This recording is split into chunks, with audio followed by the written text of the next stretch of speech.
Ni hao everyone, I'm Isaac and welcome back to Isaac Reviews 2025. We all know that China is an extremely lucrative market for movies, not just ones from America either. They've had plenty of movies of their own that have become smash hits at the box office, but none have been quite as big as Ne Zha 2. The sequel to an animated film from 2019, Ne Zha 2 has managed to shatter several box office records in the 2 months it's been out. Not only did it surpass Inside Out 2 as the highest grossing animated film in history, but it's also the first animated film to cross $2 billion at the box office, and the highest grossing non-English language film in the history of cinema. And all that certainly came as a shock to me. How was this movie able to smash all these records in the short amount of time it's been out? Surely it must have been really good, right? Well, after seeing it with my parents recently, I gotta say, yes, absolutely. It is so good. Set sometime after the events of the first film, the souls of Ne Zha and Ao Bing were saved, but their bodies would soon be shattered and they have to pass a series of trials to undo this curse, all while having to save their village from total destruction. Although I thought the first Ne Zha was good, I wouldn't consider it anything spectacular as it relies a bit too much on amateur humor and it takes a while for some of the more exciting scenes to happen.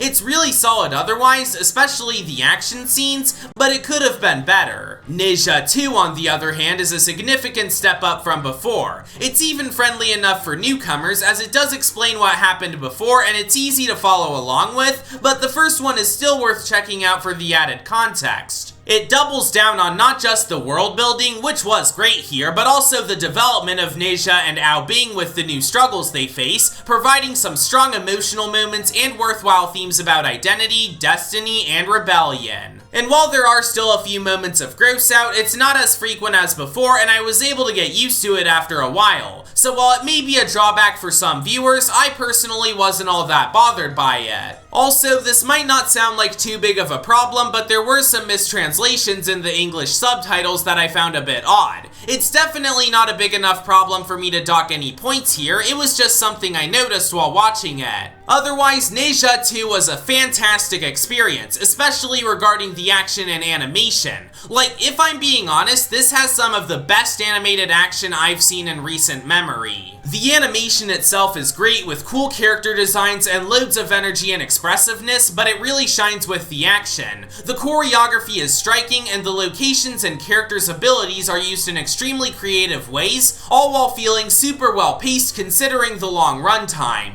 And that climax, let me tell ya, it is absolute cinema. I don't want to give too much away about this film as it's absolutely something you should check out if you haven't already, but suffice to say, the action as a whole is peak. Honestly, the movie in general is peak. Ne Zha 2 is one of the best animated sequels out there that expands upon its predecessor tremendously through the writing, world building, and characters, all while providing some incredible animation and exhilarating action. If you're able to see it, please do. It is worth all the hype it's gotten and then some, and if anything is worthy of the status of highest grossing animated film of all time, it'd have to be this. So after much deliberation, I think Ne Zha 2 is worthy of a 10 out of 10 in my book. I already have a feeling there's gonna be a third one, and if so, I can't wait to see where they go from here. Next time, I'll be talking about the Snow White remake. After all the controversy it's gotten before its release, you'd think it'd be like the worst thing ever, right?